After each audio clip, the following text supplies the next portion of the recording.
आज की क्लास कक्षा 10 के विद्यार्थियों के लिए है और सब्जेक्ट है सामाजिक विज्ञान, जिसमें हम इतिहास यूनिट का अंतिम पार्ट पर चर्चा कर रहे हैं, जिसका नाम है मुद्रण एवं आधुनिक संस्कृति। ये इसका दूसरा भाग है। जिन बच्चों ने पिछले भाग को नहीं देखा उसकी लिंक नीचे डिस्क्रिप्शन में दी गई, वहाँ से जाकर आप पिछले वीडियोज़ को वॉच कर सकते हैं।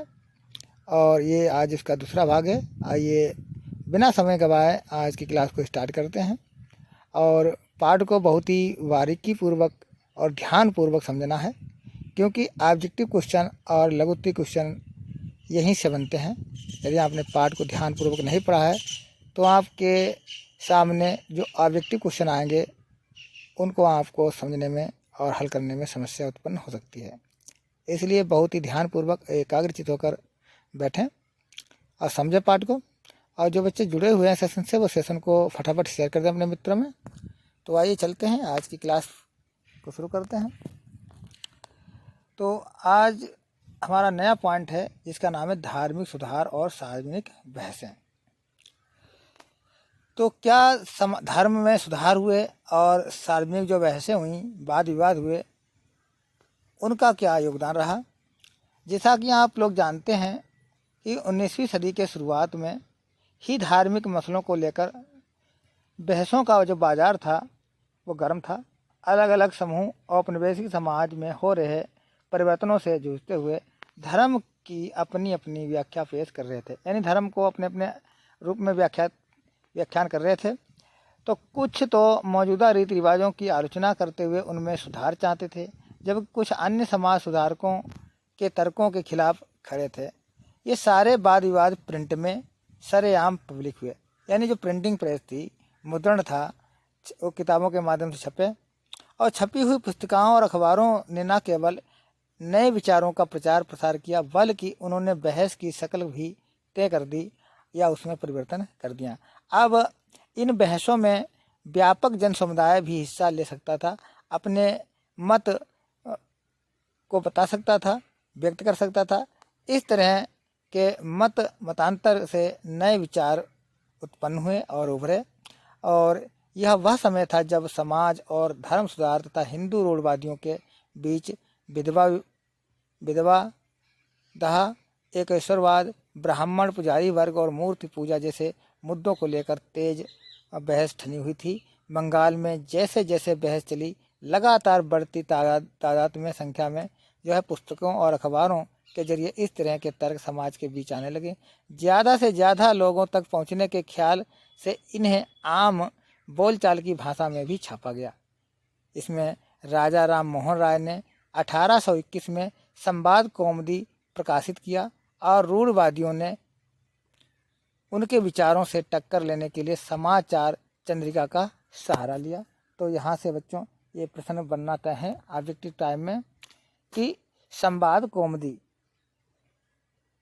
का प्रकाशन किस वर्ष हुआ था, या संवाद कौमुदी जो पत्रिका थी वो किस वर्ष प्रकाशित हुई थी। तो आप जवाब होगा 1821 में। अगला दूसरा प्रश्न बन सकता है कि संवाद कौमुदी किसके द्वारा प्रकाशित की गई थी, या किसका समाचार पत्र था। तो उत्तर होगा राजा राम मोहन राय। ठीक है बच्चों।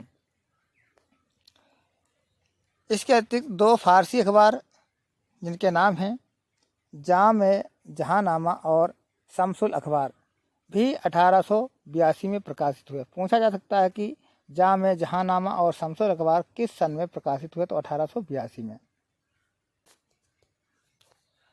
उत्तर भारत में उलमा मुस्लिम राजवंशों के पतन को लेकर बहुत ही परेशान थे। उन्हें डर था कि कहीं औपनिवेशिक शासक धर्मांतरण को बढ़ावा ना दें, यानी धर्म ना बदल दें या मुस्लिम कानून ना बदल डालें।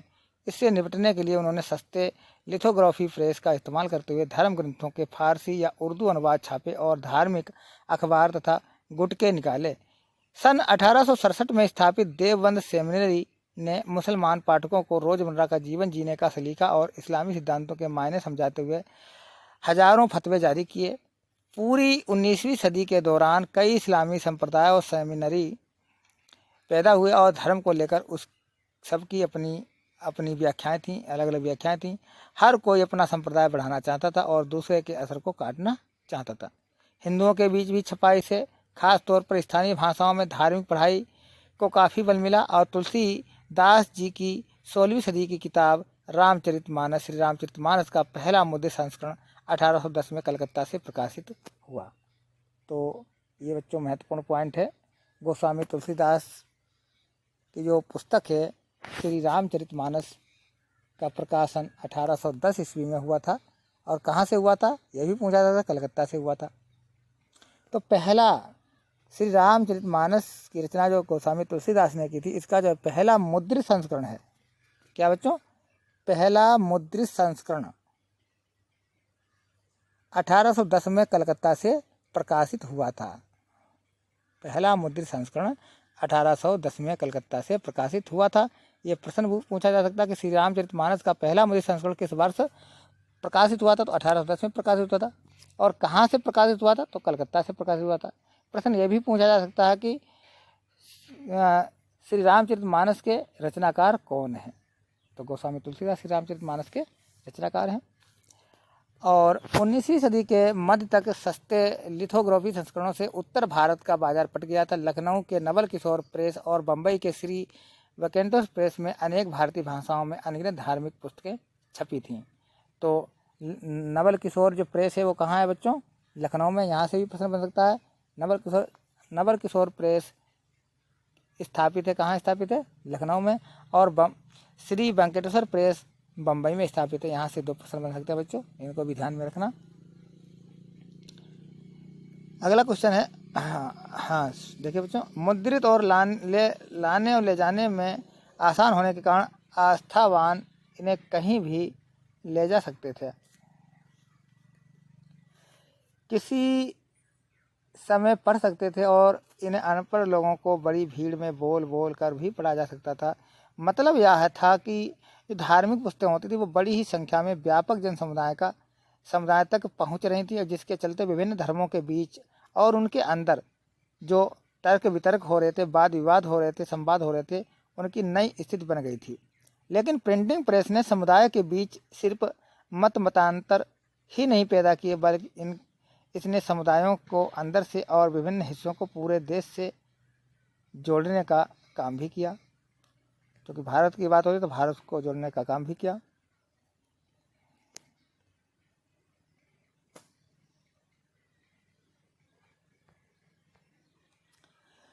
अगला पॉइंट है कि प्रकाशन के नए रूप। जो प्रकाशन हो रहे थे किताबों के, उनके नए रूप क्या थे। क्योंकि छापे खाने से नए तरह के लेखन के लिए भूख जागी थी, यानी नए तरह के परिवर्तन हो रहे थे। जैसे जैसे नए लोग पढ़ने लगे, छपे हुए पन्नों में अपनी ज़िंदगी, अपने तजुर्बे, अपने भोगे हुए रिश्तों को देखने की चाहत बलवती होती गई। यूरोप में विकसित उपन्यास, नामक या साहित्य विधा इन ज़रूरतों को पूरा करने में सक्षम थी। जल्दी ही इसने अपनी एक खास भारतीय शक्ल और शैली अख्तियार कर ली और अपने पाठकों को इसने अनुभव का नया संसार और मानव जीवन की विविधता का बोध कराया। दूसरी तरह की जो साहित्यिक विधाएं थीं, जिसमें गीत हैं, कहानियां हैं, सामाजिक राजनीतिक मसलों पर लेख हैं, ये सब पाठकों की दुनिया का हिस्सा बन गए। अपने अलग अलग तेवरों में इन्होंने इंसानी ज़िंदगी और अतरंग भावनाओं और उन सामाजिक राजनीति के नियमों पर भी बल दिया जिसने इनका स्वरूप तय किया था, यह तय होता था। 19वीं सदी के अंत तक एक नई तरह की दृश्य संस्कृति भी आकार ले रही थी। छापे खाने की बढ़ती संख्या के साथ छवियों की एक नई नकलें और या प्रतियां अब बड़ी आसानी से बनाई जा सकती थी। राजा रवि वर्मा जैसे चित्रकारों ने आम खपत के लिए तस्वीरें बनाई। काठ की तख्ती पर चित्र उकेरने वाले गरीब दस्तकारों ने लेटर प्रेस छापे खाने के करीब अपनी दुकानें लगाईं और मुद्रकों से काम पाने लगे। बाजार में सुलभ सस्ती तस्वीरें और कैलेंडर खरीदकर गरीब भी अपने घरों या दफ्तरों में सजाया करते थे। इन छपी तस्वीरों में आहिस्ता आहिस्ता आधुनिकता और परंपरा, धर्म और राजनीति तथा समाज और संस्कृति के लोकप्रिय विचार लोक को गढ़ना शुरू किया। आप देख सकते हैं यहाँ पर ये चित्र बने हुए हैं।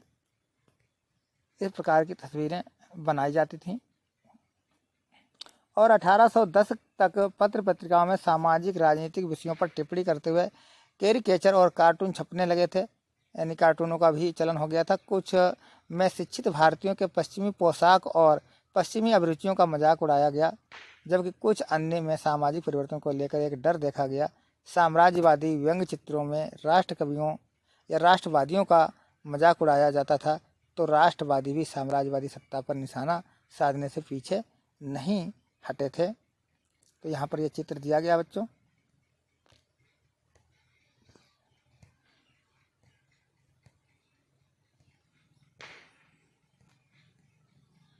ये चित्र है राजा ऋतुध्वज द्वारा असुरों के चंगुल से राजकुमारी मदरसा को बचाया जाना। राजा रवि वर्मा का ये चित्र यहाँ पर दिया गया बच्चों, देखिए ये चित्र है।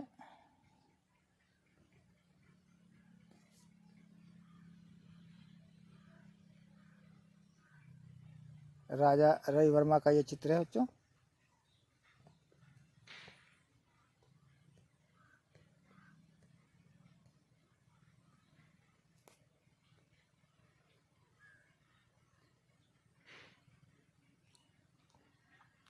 अगला पॉइंट है महिलाएं और मुद्रण, यानी इस मुद्रण तकनीक ने महिलाओं पर क्या प्रभाव डाला या महिलाओं का क्या वर्चस्व स्थापित हुआ इस मुद्रण कला से, इसके बारे में इसमें चर्चा की गई है। महिलाओं की जिंदगी और उनकी भावनाएं बड़ी साग कोई और गहनता से लिखी जाने लगीं, इसलिए मध्यम वर्गीय घरों में महिलाओं का पढ़ना भी पहले से बहुत ज़्यादा हो गया। उदारवादी पिता और पति अपने यहाँ औरतों को घर पर पढ़ाने लगे और 19वीं सदी के मध्य में जब बड़े बड़े शहरों में स्कूल बने तो उन्हें स्कूल भी भेजा जाने लगा। कई पत्रिकाओं ने लेखिकाओं को जगह दी और उन्होंने नारी शिक्षा की ज़रूरत को बार बार रेखांकित किया। उनमें पाठ्यक्रम भी छपता था और ज़रूरत के मुताबिक पाठ्य सामग्री भी इसका इस्तेमाल घर बैठे स्कूली शिक्षा के लिए किया जा सकता था। लेकिन सारे परिवार उदार दिल वाले नहीं थे। अनेक परंपरावादी हिंदू मानते थे कि पढ़ी लिखी कन्याएं विधवा हो जाती हैं, और इसी तरह दकियानूसी मुसलमानों को लगता था कि उर्दू के रूमानी अफसाने पढ़कर औरतें बिगड़ जाएंगी। कभी कभार बागी औरतों ने इन प्रतिबंधों को अस्वीकार भी किया और हमें उत्तर भारत के दकियानूसी मुसलमान परिवार की एक ऐसी लड़की की कहानी पता है जिसने गुपचुप ढंग से न सिर्फ पढ़ना सीखा बल्कि लिखा भी। उसके ख़ानदान वाले चाहते थे कि वह सिर्फ अरबी कुरान पढ़े, जो कि उसके पल्ले नहीं पड़ता था। लिहाजा उसने वह ज़बान पढ़ने की जिद की जो उसकी अपनी थी।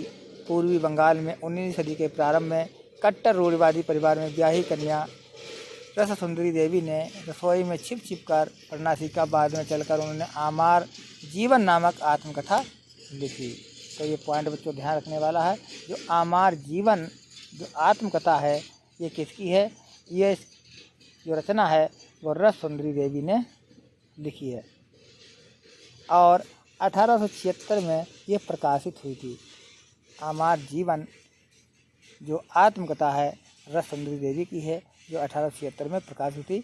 यह बंगाली भाषा में प्रकाशित पहली संपूर्ण आत्मकहानी थी। तो यहाँ से प्रश्न बन सकता है बच्चों, इसको ध्यान में रखना। फिर चूँकि सामाजिक सुधारों और उपन्यासों ने पहले ही नारी जीवन और भावनाओं में दिलचस्पी पैदा कर दी थी, इसलिए महिलाओं द्वारा लिखी जा रही आप बीती के प्रति कौतूहल तो था ही।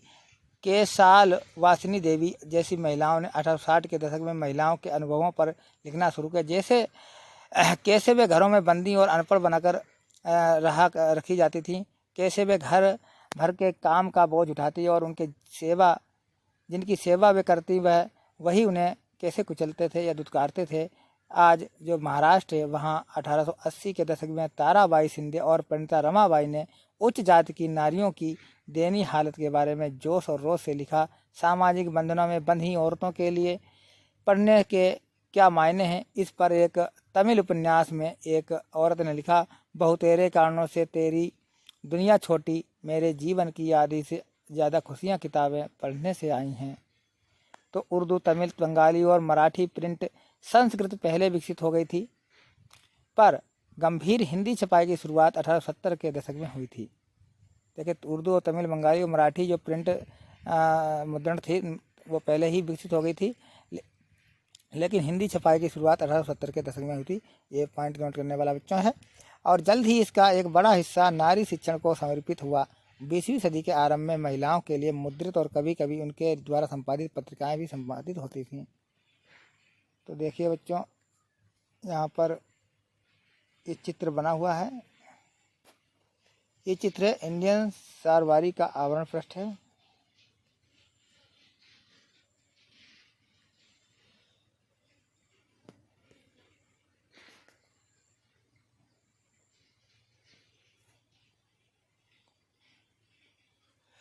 हाँ देखिए बच्चों, लोकप्रिय हो गई थी और इनमें औरतों की तालीम, विधवा जीवन, विधवा विवाह और राष्ट्रीय आंदोलन जैसे मसलों पर लेखनी चलाई। कुछ पत्रिकाओं ने महिलाओं को गृहस्थी चलाने और फैशन के नुस्खे बताने के साथ साथ कहानियाँ और धारावाहिक उपन्यासों के जरिए मनोरंजन भी किया।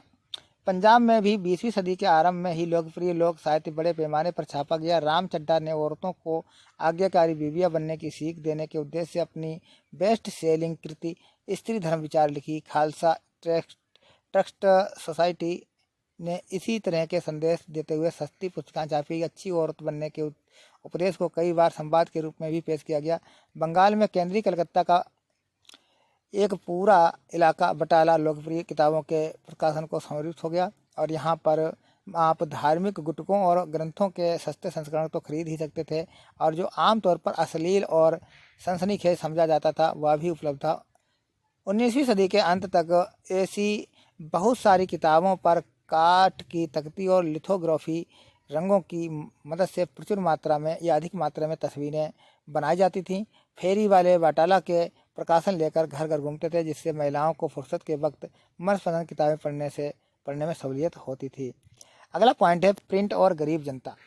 19वीं सदी के मद्रासी शहर में काफ़ी सस्ती किताबें चौक चौराहों पर बेची जा रही थी, जिसके चलते गरीब लोग भी बाजार से उन्हें खरीदने की कोशिश करते थे और खरीद कर पढ़ते थे।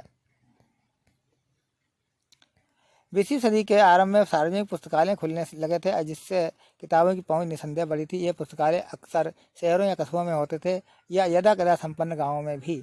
स्थानीय अमीरों के लिए पुस्तकालय खोलना प्रतिष्ठा की बात थी। 19वीं सदी के अंत में जाति भेद के बारे में तरह तरह की पुस्तकें और निबंधों में लिखा जाने लगा कि निम्न जातीय आंदोलन के मराठी प्रणेता ज्योतिबा फुले ने अपनी जो पुस्तक लिखी है गुलामगिरी, हाँ तो जाति भेदभाव होते थे, इसके संबंध में ज्योतिबा फुले ने जो कि अपनी पुस्तक गुलामगिरी लिखी थी, जिसका प्रकाशन जो है 1871 में होता।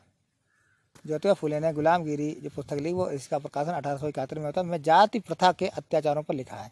इस पुस्तक में किसके बारे में लिखा है? जाति प्रथा के जो अत्याचार हैं उन पर लिखा है। और 20वीं सदी के महाराष्ट्र में भीमराव अंबेडकर और मद्रास में ईवी रामास्वामी नायर ने जो पेरियार के नाम से जाने जाते हैं, ईवी रामास्वामी नायर जो है नायकर जो है वो किस नाम से जाने जाते हैं? पेरियार के नाम से जाने जाते हैं। जाति पर जोरदार कलम चलाए और उन्होंने लेखन के पूरे भारत में पढ़े जाने, उनके लेख जो थे पूरे भारत में पढ़े जाने लगे। और स्थानीय विरोध आंदोलन और संप्रदायों ने भी प्राचीन धर्म ग्रंथों की आलोचना करते हुए नए और अन्यायपूर्ण समाज का सपना बुनने की मुहिम में लोकप्रिय पत्र पत्रिकाएं और गुटके छापे। कारखानों में मजदूरों से बहुत ज़्यादा काम लिया जा रहा था और उन्हें अपने तजुर्बे के बारे में ढंग से लिखने की शिक्षा तक नहीं मिली थी। और लेकिन कानपुर के मिल मजदूर काशी बाबा ने 1938 में छोटे और बड़े सवाल लिख और छाप कर जातीय तथा वर्गीय शोषण के बीच का रिश्ता समझने की कोशिश की। 1935 में से 1955 के बीच सुदर्शन चक्र के नाम से लिखने वाले एक और मिल मजदूर का लेखन सच्ची कविता नामक एक संग्रह में छापा गया। बंगलोर के सूती वस्त्र मिल का मजदूरों ने खुद को शिक्षित करने के ख्याल से पुस्तकालय बना, जिसकी प्रेरणा उन्हें बम्बई के मिल मजदूरों से मिली थी। समाज सुधारकों ने इन प्रयासों को संरक्षण दिया और उनके मूल कोशिश यह थी कि मजदूरों के बीच नशाखोरी कम हो और साक्षरता आए और उन तक राष्ट्रवाद का संदेश भी कायम हो।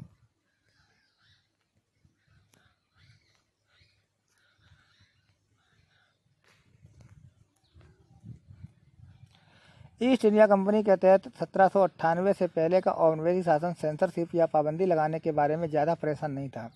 मज़ेदार बात यह है कि मुद्रित सामग्री को नियंत्रित करने के लिए इसके शुरुआती कदम कंपनी के कुप्रशासन की आलोचना करने वाले और कंपनी के हुक्मरानों के काम को कोसने वाले अंग्रेजों के खिलाफ उठे। कंपनी को इस बात की चिंता थी कि इन आलोचनाओं का लाभ उठाकर इंग्लैंड में बैठे इनके निंदक कहीं भारत पर इनके व्यापारिक एकाधिकार पर हमला न बोल दें। कलकत्ता सर्वोच्च न्यायालय ने 1820 के दशक तक प्रेस की आज़ादी को नियंत्रित करने वाले कुछ कानून पास किए और कंपनी के ब्रितानी शासन या ब्रिटिश शासन का उत्सव मनाने वाले अखबारों के प्रकाशन को प्रोत्साहन देना चालू कर दिया। अंग्रेजी और देसी भाषाओं के अखबार संपादकों द्वारा गुहार और अर्जी लगाने के बाद 1835 में गवर्नर जनरल विलियम बेंटिंग ने प्रेस कानून की पुनर्समीक्षा करने के लिए राजी हो गया और फिर उदारवादी औपनिवेशिक अफसर टॉमस मैकाले ने पहले ही आज़ादियों को बहाल करते हुए एक नया कानून बनाया और 1857 के विद्रोह के बाद प्रेस की स्वतंत्रता के प्रति रवैया बदल गया। क्रुद्ध अंग्रेजों ने देसी प्रेस का मुंह बंद करने की मांग की। ज्यों-ज्यों भाषाएं समाचार पत्र राष्ट्रवाद के से समर्थन में मुखर होते थे, यानी इसकी बात चर्चा होती थी राष्ट्रवाद की, त्यों औपनिवेशिक सरकार ने बड़े कठोर नियंत्रण के प्रस्ताव पर बहस तेज होने लगी और आयरिश प्रेस कानून के तर्ज पर 1878 में वर्नाक्यूलर प्रेस एक्ट लागू कर दिया गया। तो यहाँ पर इसका जिक्र किया गया है 1878 में वर्नाक्यूलर प्रेस एक्ट लागू कर दिया गया। तो वर्नाक्यूलर प्रेस एक्ट किस वर्ष लागू हुआ था? 1878 में। इसी ने सभी भारतीय समाचार पत्रों पर कठोर प्रतिबंध लगा दिए थे और इससे सरकार को भाषाई प्रेस में छपी रपट और संपादकीय को सेंसर करने का व्यापक हक मिल गया था। अब से सरकार ने विभिन्न प्रदेशों में छपने वाले भाषाई अखबारों पर नियमित नज़र रखनी शुरू कर दी। अगर किसी रपट को बागी करार दिया जाता था तो अखबार को पहले चेतावनी दी जाती थी और अगर चेतावनी की अनसुनी हुई तो अखबार को जब्त कर लिया जा सकता था और छपाई की मशीनें छीन ली जाती थीं। लेकिन दमन की नीति के बावजूद राष्ट्रव्यापी अखबार देश के हर कोने में बढ़ते फैलते गए। उन्होंने औपनिवेशिक शासन की रिपोर्टिंग और राष्ट्रवादी ताकतों की हौसला अफजाई जारी रखी और राष्ट्रवादी आलोचना को खामोश करने की तमाम कोशिश का उग्र विरोध किया। जब पंजाब के क्रांतिकारियों ने 1907 में काला पानी भेजा गया तो बाल गंगाधर तिलक ने अपने केसरी में उनके प्रति गहरी हमदर्दी जताई। नतीजे के तौर पर उन्होंने 1908 में कैद कर लिया गया और परिणामस्वरूप भारत भर में व्यापक जो है विरोध शुरू हो गए थे। तो ये था बच्चों आज का सेशन और यहीं पर जो है पाठ समाप्त हो जाता है। तो कैसा लगा आपको ये सेशन, इसको कमेंट बॉक्स में अवश्य बताएं और इस पर आधारित जो महत्वपूर्ण बहुविकल्पी प्रश्न है उनकी चर्चा हम अगले वीडियो में करेंगे। लगातार हमारे साथ बने रहिए। मिलते हैं हम नेक्स्ट वीडियो में, तब तक के लिए धन्यवाद।